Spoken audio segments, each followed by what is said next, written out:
Divorce के बाद औरत के हाथ में क्या बचता है? बहुत सारी औरतों के ये सवाल होते हैं। बहुत सारी औरतें ये सोच के चुप रहती हैं कि कुछ नहीं मिलेगा। आज एज़ अ लॉयर मैं आपको बताऊँगी, आपके सारे सवालों के जवाब दूँगी और पूरा सच बताऊँगी कि आपको क्या मिलेगा, कब मिलेगा और कितना मिलेगा।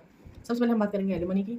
सबसे पहली बात, एलिमनी या maintenance Hindu marriage act section 25 के अंदर परमानेंट एलिमनी एक बार की बड़ी रकम या हर महीने थोड़ा-थोड़ा मिलता है। इंटरिम मेंटेनेंस होता है, केस चलते वक़्त भी मिलता है। एक दिन भी रुकने की कोई ज़रूरत नहीं है। कितना मिलेगा, कब मिलेगा, ये डिपेंड करता है आपके पति की इनकम पे, शादी कितने साल चली है, आपकी लाइफ़स्टाइल पे, आपके बच्चों की ज़रूरत पे। कोर्ट ये सब कंसीडर करता है। ऐसा नहीं कि आपने जितना माँगा कोर्ट ने आपको उतना मेंटेनेंस दे दिया। ऐसा बिल्कुल नहीं होता। कोर्ट हर एक चीज़ को बैलेंस करता है, कंसीडर करता है, ठीक है? आपके राइट क्या है? एलिमनी के अलावा आपको ये भी मिलता है जो आपको शादी में गिफ्ट दिए जाते हैं, जिसे आप स्त्रीधन कहते हैं।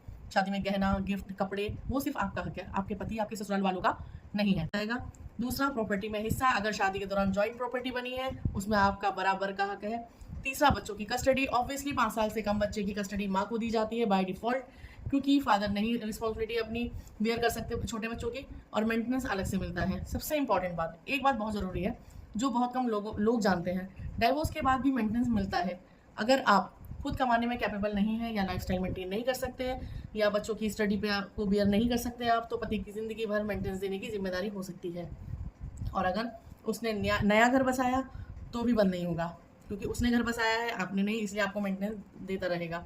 ये आपका कानूनन हक है, कोई एहसान नहीं है, क्योंकि उसने आपसे शादी की है, बच्चे हैं, तो ये सब चीज़ें उन्हें मेंटेन करनी पड़ेगी। डाइवोर्स एक मुश्किल फैसला तो होता है, लेकिन मैं जानती हूँ कि एक बात हमेशा याद रखो, कानून ने आपको खाली हाथ नहीं छोड़ा है। बस ज़रूरी है कि आपको अपने राइट पता हो। जानकारी ही सबसे बड़ी ताकत है। अगर आपको जानकारी है, आपको इन्फॉर्मेशन है, आप इन सब चीज़ों के बारे में जानते हैं, तो आप एक अच्छा डिसीजन अपनी लाइफ के लिए अपने लिए ले सकते हैं। कोई भी सवाल हो कमेंट में पूछो या डीएम करो, फॉलो करो, शेयर करती रहूँगी। लीगल इन्फॉर्मेशन शेयर करती हूँ, आप लोगों के कहने पे शेयर करती हूँ, तो जल्दी जल्दी जाओ और फॉलो कर लो मुझे।